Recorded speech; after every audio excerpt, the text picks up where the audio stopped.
Welcome back, everyone, to another Company of Heroes 2 replay cast. This time we're going to have a 2v2 sent in by Galleon Squad 422. He's going to be playing as the Wehrmacht in the north spawn of Moscow outskirts. His friend is going to be Unbekannt. I believe this guy's Bill Joey. No, that's another replay. Never mind. Unbekannt is going to be playing as the OKW, and their opponents are going to be Bredemarsh, UKF, and Baden playing as the Soviets. Okay, already a special rifle command, of course. Gonna be coming out with lots of penals, I'm guessing. Then on the other side, we have an MG42 from Galleon Squad.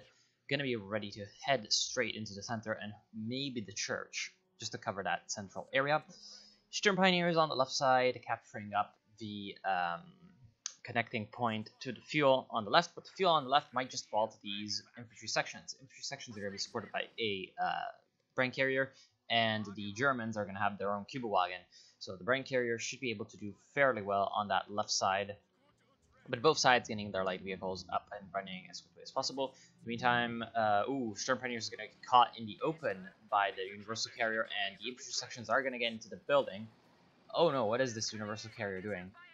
It's kind of confused, and now it finally gets into firing range of those Pioneers and forces them to flight with their tail between their legs. In the meantime, Razor Wire are going to be going up to try to avoid the Soviets from using this sandbag as cover against the machine gun. Machine gun getting refaced to cover up the right side of the map. Of course, very, very strong position in that church. Going to be hard to dislodge in any possible way. More Grenadiers coming out for Germans, and also our Kenwerfer. So definitely worried about something like this. Scout car coming up for Baden. Baden does not yet have the munitions, however, for a flamethrower. Interesting that he went for the scout car so quickly. But I guess he wants to use it as first a supportive unit with its machine gun, and then look into using the flamethrower to create a bit of a clown car. In the meantime, the Kenwerfer is also going to help out definitely against the Universal Carrier, which might be what Unbekannt was thinking about. Indeed, we do see the engagement. The Kenwerfer trying to move up, but not really having having a lot of successes, because I'm thinking that Bredemarsh is kind of expecting something like the Kenwerfer, but it may not be enough. Here comes the Kenwerfer, and it is just slightly in range of the Universal Carrier. Universal Carrier moves up. Oh, this is very, very not good. First shot goes in. Lots of damage on the Universal Carrier. Manages to escape, however. And the Sturm Pioneers are trying to advance towards the Brits, but I'm thinking they're going to get slaughtered. Oh no, why didn't the Brits just stand their ground in the building? The infantry section in the building could have definitely slaughtered those Sturm Pioneers, but they decide to get into another building. And in that way, also kind of blocked the way for this Cuba wagon. I think the Cuba wagon could have just, like, charged around this fence and tried to pump some rounds into the UC and destroying it that way. I think that would have gone pretty well for the Germans. 2 mortars on the field for Galleon Squad.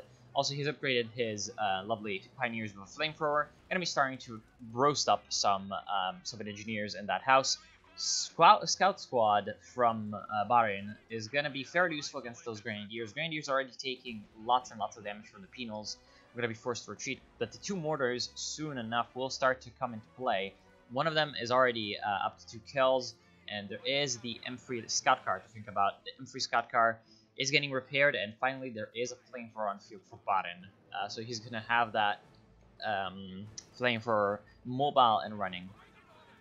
In the meantime, on the left side, we do see a bit of a not good situation for the Germans.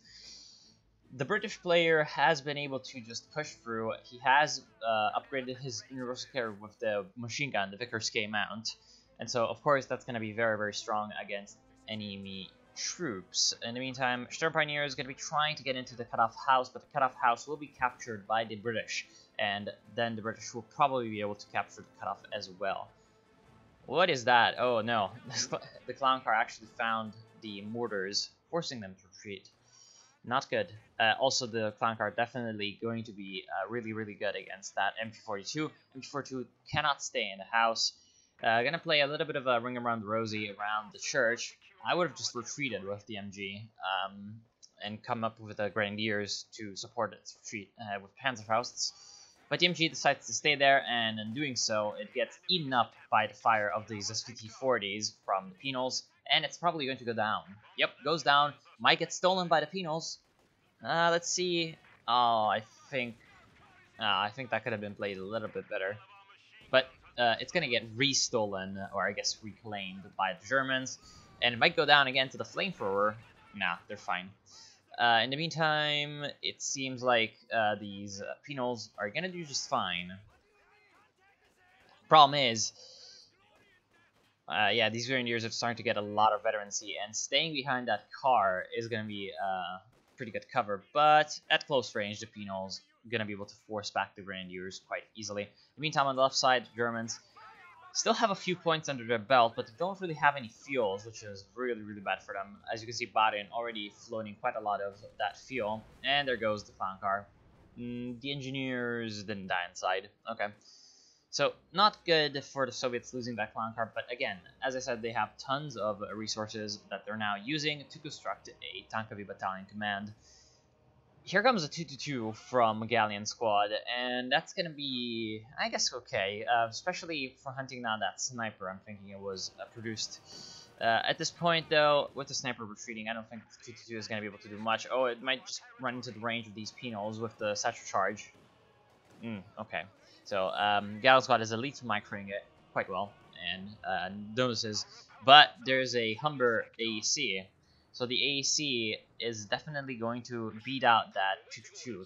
2-2 kind of realizes that something's up, retreats very wisely. In the meantime, still the Germans are lacking in terms of points. The Allies have more munitions and they have a lot more fuel as well. So they need to go for some kind of point grab at this point. They really need to capture this right side point. Galleon Squad has been focusing all of his forces in fighting the Soviets. I think that he could have spared at least the engineers to go to the right side to try to capture this fuel point at least once. Because, of course, as long as that fuel point just remains uncontested in Allied hands... Oh no, here comes the Kübelwagen. Very good. Kübelwagen... Ooh, wow, that's a lot of AT. So 2 Panzerschrecks and 2 Raketenwerfers for Unbekannt. I'm thinking that that's a little... Oh, because he has a Lux. Okay, so that's an interesting little combination. I'm not entirely sure. I still think that might be a little bit too much AT. At least one of these Stern Pioneers could have been upgraded with the repair package to get the Minesweeper, because the Minesweeper, of course, is very, very important. But the Lux, supported by the 2 Raketenwerfers, is definitely a very good choice, because the Raketenwerfers are going to be able to essentially keep away the AEC from the Lux. Also, here comes a Su-76 from that tier 3 that Bahrain was setting up. Su-76 is a decent choice. Especially against the Lux and 2-2-2. It remains to be seen how well it will be used. Now, snipers are still there. Oh, this is possibly terrible. Here comes the 2-2-2, trying to chase down both the infantry and the snipers, but it's shooting at the... Oh, it's shooting at the wrong target. It's shooting at the engineers. And there it goes. Wipes out one of those Penals. Very good usage of that 2-2-2. Like it a lot. In the meantime, on the right side, the Kübelwagen is still capturing some points, so at least the Germans are getting up some resources. And here comes a Fallschirmjäger drop from Unbekannt. I am not entirely sure on that. He already has quite a few infantry squads. Yeah, of course, he kind of needs a little bit of an elite unit to... What is that skin? That is hilarious. To, of course, deal with enemy infantry that's starting to become quite dangerous, especially with the the increased squad size upgrade, and soon enough, I'm guessing, the support weapon upgrade as well, the weapon racks, to get those infantry sections some upgrades. So he's going to need something to deal with that, but to be honest, I don't think Fallschirmjägers were really called for. As much as they're really good, I think that using those 440 units of manpower could have been done a little bit more, I don't know, in some other way. The fact that you can drop them into a building instantly is a big part of the reason why they're 440 manpower and not something less. So you really want to use the spawning effectively. Like, he just spawned them in at random and he's not using them. At that rate, he might as well have just called in a couple of units from his HQs. Of course, he does not have the tier 4, so he cannot get some Obersoldaten, which is what I would have thought to get. But I don't know. We'll see if he goes for a tier 4 soon. Right now, speaking of tiers, Breadmarsh is going for a tier 3, and that's going to be very dangerous. But there goes the Universal Carrier. Of course, he has also lost both of his fuel points, so at this point he's low on that fuel income, and the company command post is, of course, going to require quite a lot of fuel to operate with the Cromwells and the Churchills, and it depends on what he wants to go. Maybe some Fireflies or Cromets. Still, it's a big step up for the Brits. They're going to need some kind of late game to come out as quickly as possible to help out their Soviet allies. There goes the Lukes. Yep, destroyed by the AEC plus 80 gun combination. Very good ambush. No, actually that was the Cuba wagon. Never mind. Lukes is still alive. And kicking, it's back at base, repairing. Okay, so that's not quite as bad for the Germans as it could have been. In the meantime, Germans starting to get some quite big veterancy on their squads. Galleon has 2 Grenadiers that are vetted up to 2 and 3 with those MG42s. At this point, I'm not really sure what this 222 is doing. It's trying to charge and flank the Su-76, which is definitely a good decision, but there's some Penals with PTRSs. I think he should have anticipated that. That could be very dangerous, but the 222 manages to slip around the Su-76 and tries to circle strafe it. At this point, here comes the Penal with the PTRS, but it's kind of confused, and unfortunately for the 222, it decides to take the wrong route. The 76 manages to bring its gun to bear, and along with the support of the AT gun, finishes off that veteran 222. Very, very good play from the Allies, defending themselves against that flank. Whenever you've tried to do something like that with a vehicle, it is always kind of advisable to have some support going in, but it was still a very good attempt, I think, by Galleon. Because he had a target in mind, he went for it. And the 222 isn't really indispensable as a vehicle. I mean, it's fine to have, especially at Vet 2, as it was. I believe it was Vet 2. It gets that extended sight range, which can be very useful, even without you using it for combat. But, hey, you cannot have everything, so I guess it's fine. Sniper still firing at some Germans. Up to 9 kills. Pretty decent for it, but at the same time, it seems like it's been sort of very defensive in its usage of the sniper. So, in general, it hasn't really done as much as it could have. Ooh, here comes the weapon racks with those Brens. Gonna be mowing down those poor pioneers with the flamethrowers, but at the same time, there's a couple of STG-44 Grenadiers coming in. That's gonna force back the Allies from even the doorstep of their base. In the meantime, the Germans have recaptured the right side of the map and are just swarming through the center of the map with both German players sort of committing troops to this push, which is, of course, exactly the way you should be doing it when you don't have more pressing concerns on our other side of the map.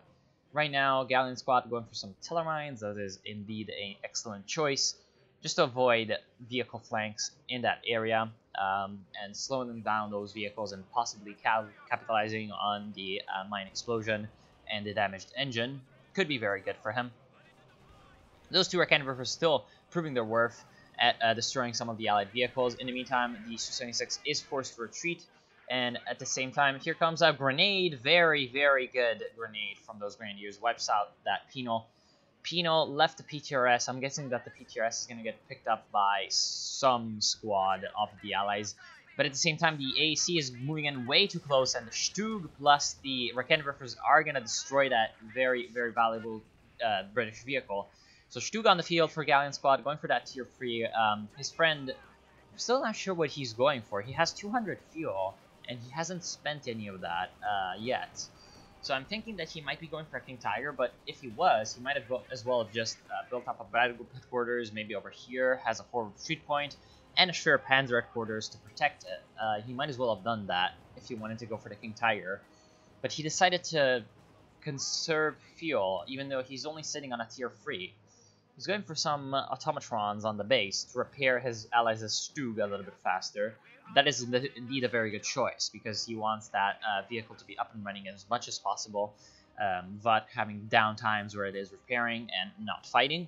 Of course, Galleon squad has the choice of going for a Tiger tank as well, or close air support and Jaeger armor. So far, the only doctrinal pick has been the Luftwaffe ground forces with those Fallschirmjägers, which again haven't been really doing much this entire time. There's 2 Fallschirmjäger squads of 6 kills between them, and another thing about Fallschirmjägers is that they cost 38 manpower to reinforce.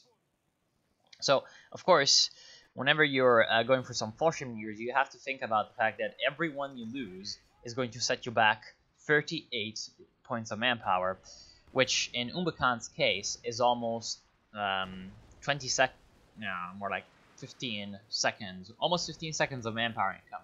So you can't really be going around losing too many Fallschirmjägers, and of course, if you're using them, you're losing them. So you have to be kind of careful with what you're doing. And that's just an added dimension to what you're having to think about that could or could not be going well. Breadmarsh is going for a Centaur. I'm guessing that this unit icon is supposed to represent. Is that a Centaur? Yes, it is a Centaur. Interesting choice. I mean, when there's a Stug on the field, I don't think that's a really, really nice decision. Of course, the Centaur is meant to counter Umbekant, but as you can see, Galleon Squad and Umbekant have been playing very, very well together. And of course, you can even see that they are in the same clan, so it's likely that they're communicating through some kind of TeamSpeak, Discord, Ventrilo, I don't know, Steam chat. They're in voice chat. So you might be thinking that the Germans or the Allies would have thought that the Germans were, you know, always going to come in together and supporting each other. So if you can even see what they're doing, Umbekant is going for more elite forces with their infantry, and then the anti-infantry with the vehicles. Whereas Galleon Squad is going for the numbers, the support weapons, and ooh, now he's also going for some anti-infantry, but he was going for the anti-tank with the Stug. Interesting choice with the Ostwind. I'm thinking that the Ostwind was built to control the right side of the map from Allied infantry.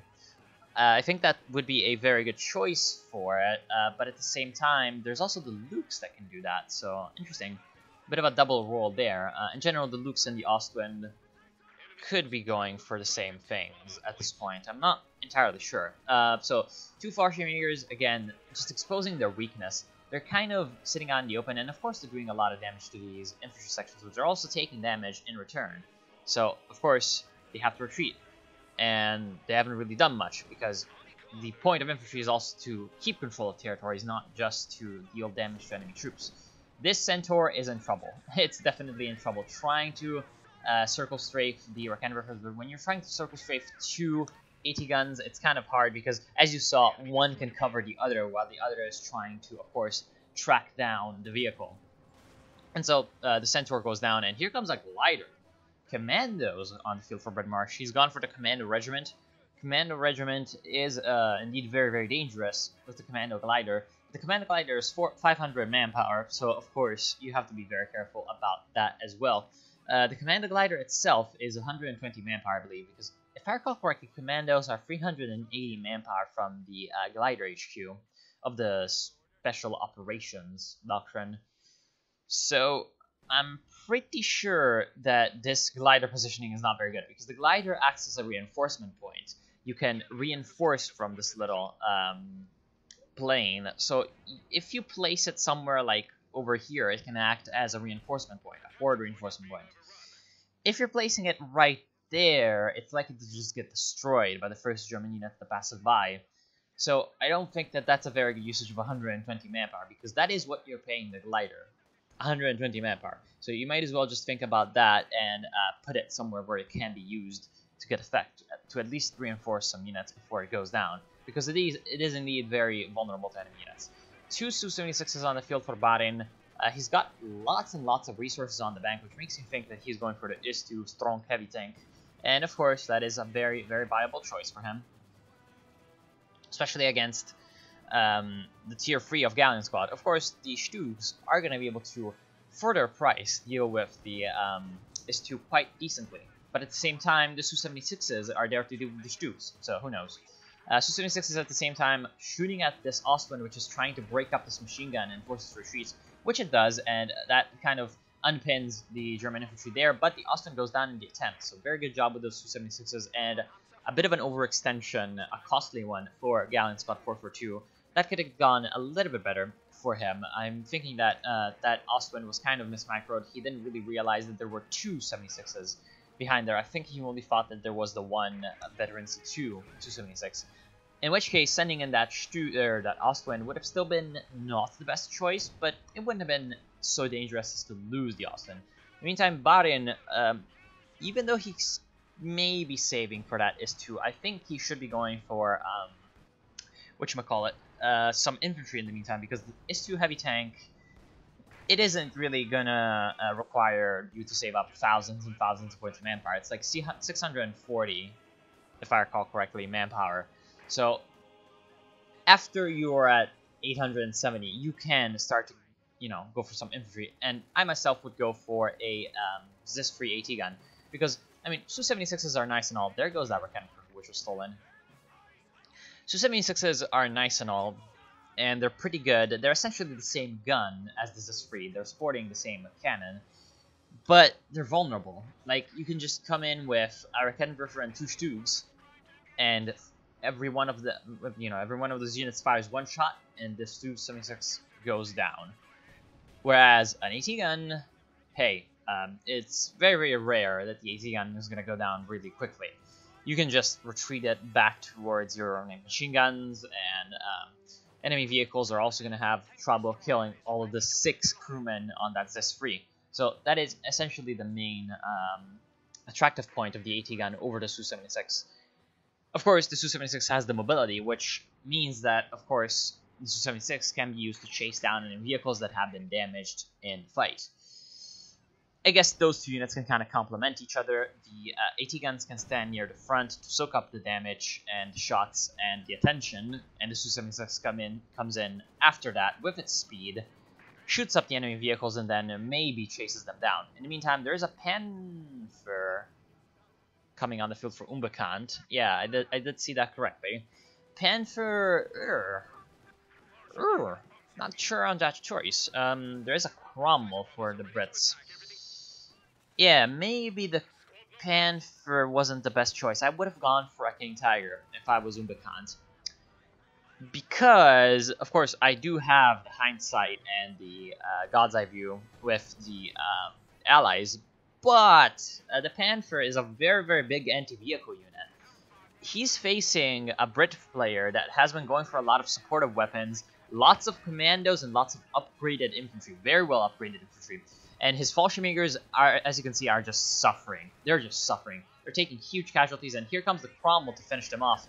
In fact, to finish off the Panzer II as well. The Panzer II, of course, has a damaged engine from God knows what, and that's not good, because, of course, it's going to be going down to the might of this Cromwell. But the Cromwell could be going down to the Panther and the Rakettenwerfers, so the Panther might just prove itself. The Cromwell is very close to death, and it's retreating, and there's a bug. It doesn't have a gun. Relic! What the fuck? It reminds me of the... Oh, now it does! What the fuck was that? Anyway, reminded me of the Cromwell command tank from Company Fears 1. Anyway, yeah, the Panther is fast, but the Cromwell is faster. But the Cromwell is reversing, and the Panther has excellent long-range capabilities. Marksman-like accuracy from that Panther takes down the Cromwell. So Panther starts to prove itself, but at the same time, I'm getting the feeling that that could have been accomplished by just placing some mines around there and having your own Rakettenwerfer a little bit closer to the Panzer II. And the Panther right now isn't really going to be useful against all of these infantry units that are running about the map. One of the 76s went down in the center. I'm guessing the center. Yeah, here. And that's kind of the... Yeah... That's kind of the thing that I was talking about, especially with 2 Stugs on the field. The Stug at bed 1 gets that amazing target weak point, which can stun enemy crews. And that's deadly for something like the Su-76. And of course, here comes the strong IS-2. And Barin, as you can see, has 850 manpower in the bank at this point. He could be going for a couple of AT guns to support the S2 heavy tank. He definitely needs to go for another engineer squad to repair the S2, because one engineer isn't going to be enough, especially when there's also the Su-76 to think about. So the IS-2 should definitely get some support. It should get the support it deserves and not the one Bahrain is giving it. Shock troops I don't think are a very good choice right now. With the map that we're talking about, there's a lot of open space. The shock troops don't really have a lot of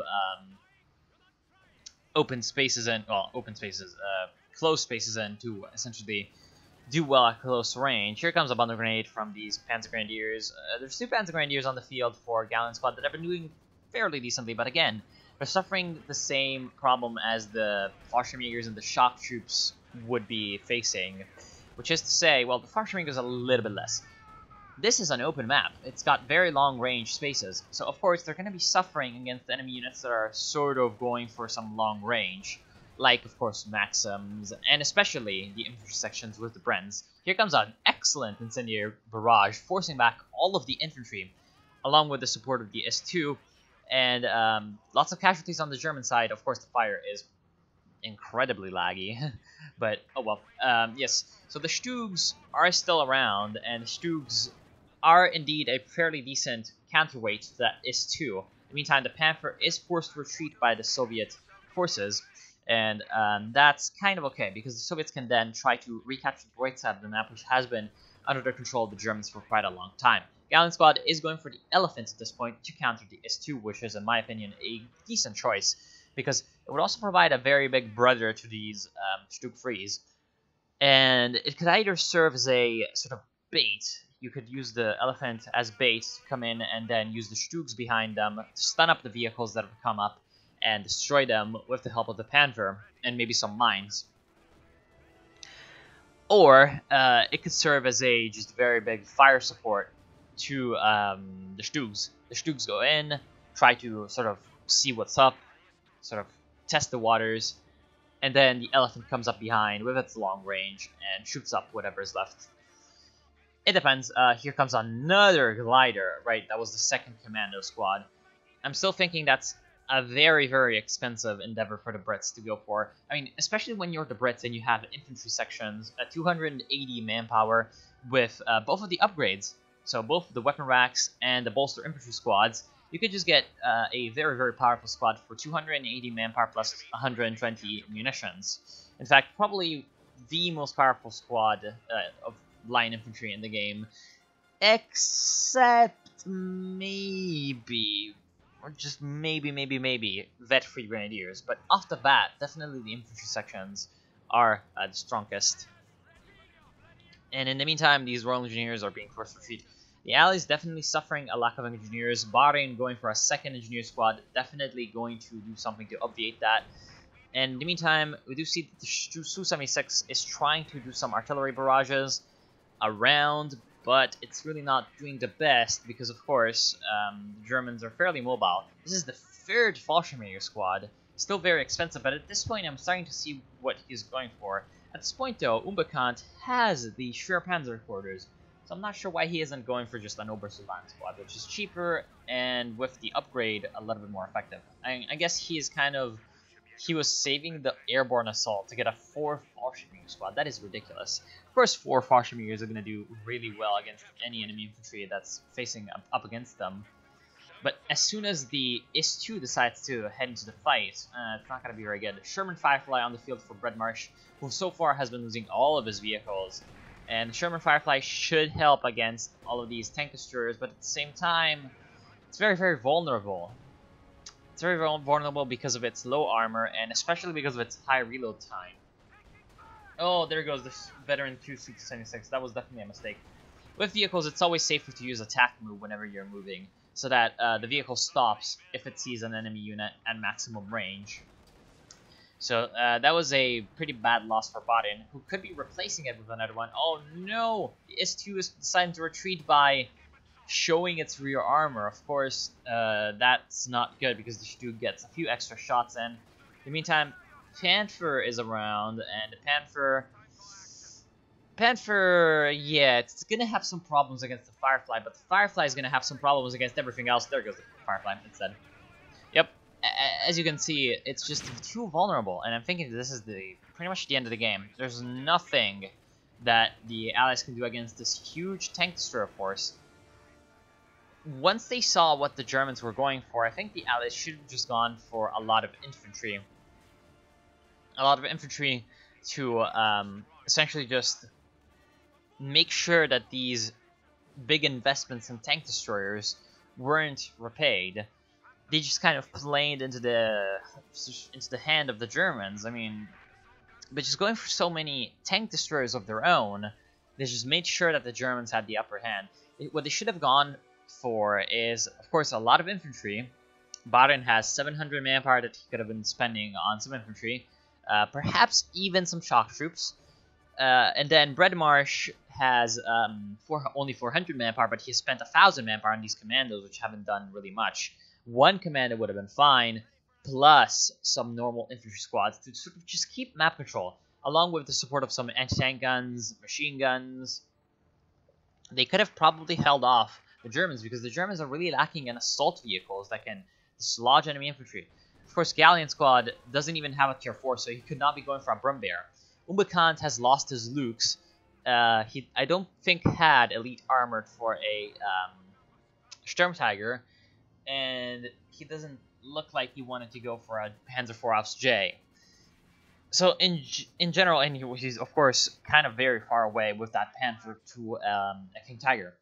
So I think that the Allies could have just gone with tons of infantry, kept map control, used the S2 sparingly, move it in after the enemy vehicles have been either damaged or forced to retreat, or just to maybe keep them in a place where you kind of want them to be. So for example, you just move it on the left side whenever you're wanting to push on the right side. You move the S2 there. You just try to lure in the German vehicles, or yeah, German vehicles.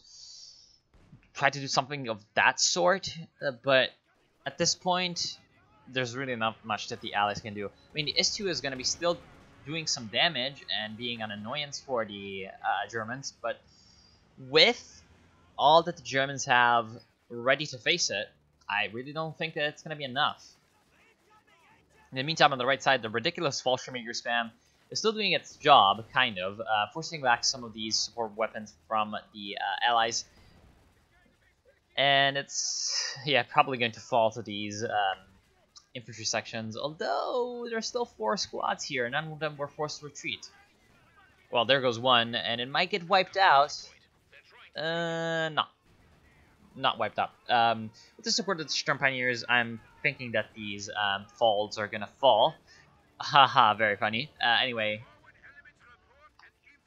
Yeah, there goes the last Volksgrenadier. There goes also an infantry section, and yeah, this is just the late game's sort of micro hell. You're just microing everywhere, and you're tired, etc., etc. And you can't really micro everywhere, and you're just losing squads left and right. For example, as you can see here, oh, okay. Oh, very nice. Manages to dodge away from the satchel charge, which is an interesting little... Oh, there comes a second satchel charge on the Stug. Stug is going to be damaged, but there's really not much that the Allies can do to capitalize on that, because, yes, of course, there's the S2 and there's the Su-76, but they would have to run the gauntlet of the Elephant and possibly mines in the area.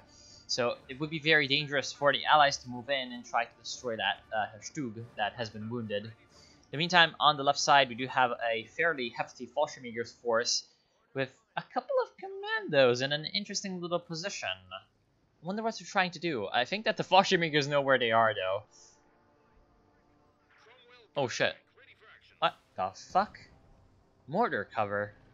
So lots of white phosphorus shells from the mortar cover, and the commandos are going to get forced to retreat by the Panther, which could have been trying to run them over. Another Fallschirmjäger! 5 Fallschirmjägers, that is so ridiculous. They might be able to wipe out one of those commandos with 20 FG-42s firing on them, especially from that negative cover. Oh, very lucky to escape. But yes, 5 Fallschirmjägers may not be very good, especially since one of them already gets blasted to hell by the mortar cover. Mortar cover was, of course, all of the resources for the Allies, and Cromwell. Why didn't Red Marsh go for some Comets this game? Comets would have been very strong against the Panther. They would have been useful against the enemy infantry. and it would have been very strong against the Stugs and Elephants. I'm still thinking that that would have been a pretty good choice. In the meantime, the VB game, I haven't even talked about that. The Germans, of course, have the advantage because they've been winning a lot lately. But at the same time, it seems like the Allies are trying to hold on to at least the center with some demo charges from the engineers. I haven't seen that many demo charges. There was one here, but none other. And that's kind of a shame. Although Barin has been using his munitions, I'm not sure entirely on what. I mean, some mines were placed, and some demo charges were placed, and some upgrades were purchased. Of course, those PTRSs, the Dushk on the S2 heavy tank, and perhaps something else. Perhaps some abilities that we use. Of course, a lot of satchel charges. Oh, here comes a Stuka strike on those MGs, but MGs were the obvious target, so of course they just retreat. Yeah, so I guess the munitions usage from Barin has been pretty okay. But at the same time, it could have been maybe redirected onto some more demo charges, because demo charges are just very, very good. Galleon Squad at the same time is up to the pop cap mostly. He's at 85 pop cap out of 100, and he has a lot of resources under his control. He could be going for a tier 4 with those resources, or he could be saving them up in case his elephant goes down to just replace it instantly. Those are both choices that he could be going for. At this point, I'm still thinking that at least going for the tier 4 to just have it, just in case, could be a safe choice. But at the same time, I'm thinking that the Germans are just going for the last push. Here comes another Fallschirmjäger assault. So the 6th Fallschirmjäger squad drops a grenade on that trench and manages to destroy the infantry squad in there. No Panzerfaust going out because 250 munitions of the airborne assault plus 45 means that the Germans have no munitions right now, or I guess the OKW have no munitions. And in the meantime, yeah, the Allied forces are just completely collapsing on this side from just the sheer weight of numbers that the Germans are bringing on them. Right now, at the same time, though, 50 cal armored sniper definitely going to be forced to retreat, and the Panther manages to do some very good supportive duties for the Fallschirmjägers, forcing away that Cromwell tank. What? Pino sneaks in the back lines of the Germans and does a bit of damage to the elephant. Again, they've been trying, well, again, actually no, they've been trying to destroy this fuel cache, I've noticed, this entire time. But really, it's not been going well for them. There's also another fuel cache for Galleon Squad in the top right point. So very good investment of 400 manpower into some fuel caches. Essentially gave him quite a bit of fuel to work with. That's a good choice because it also helped out his ally. Fuel caches are never really too bad of a choice. That is to say, unless you're just out of manpower.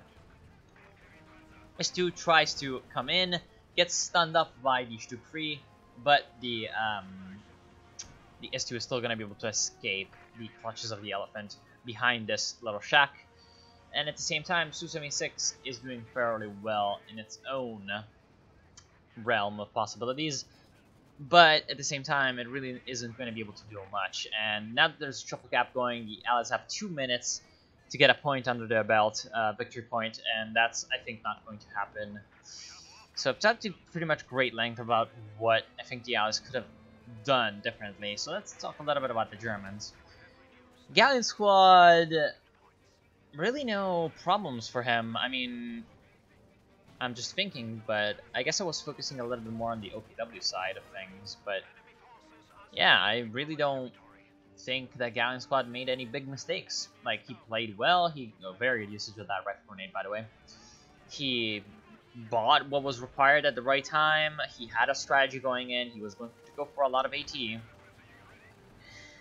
Perhaps, yeah, he kind of wasted that Ostwind. He could have maybe gone for a pack at some point, but with all of the tank destroyers that he went for, I see why he didn't go for a pack. But packs are good, so go for them. Yeah. Umbakant, I'm not sure about this. It worked out for him, I will say, but I think it could have gone very, very badly. Let's just say that. He's at 7 Fallschirmjägers. I think it could have gone very, very badly. Sinker. Never mind. I'm thinking that that's because both sides, both allies quit instead of surrendering. Yeah, that is an interesting little choice with all those Fallschirmjägers, and I still think that a King Tiger would have been a very, very good choice. The Panther did serve him quite well with 15 kills and 1 kill on that Cromwell and 1 kill on what other vehicle? I am not sure. It says it killed another vehicle, but might have been, yeah, it might have been the finishing shot on that Firefly. Yes, I'm thinking that it was that. Yeah, it was probably that. I still think that the King Tiger would have been better. Also, Bridmarch's doctrine choice. Commandos. Yeah, they're okay. I mean, the commandos are good. And the air supremacy can be useful against the OKW. But I don't think you can air supremacy in the base, and it's just expensive in terms of munitions in general. The assault is an underrated ability in this doctrine. It's actually very good because they have essentially it just buffs up all your infantry sections, and that's kind of useful whenever you have some good infantry sections, as Bridmarch had. So I think he could have used that a little bit more. And in general, yeah, I'm not thinking that the doctrine really helped him out a great deal. So yeah, pretty much, of course, Baron could have gone for a lot more infantry squads. I still think he floated way too much manpower. So I want to thank you for watching. Hope you've enjoyed this replay cast. I hope you've learned something. And I'll see you soon.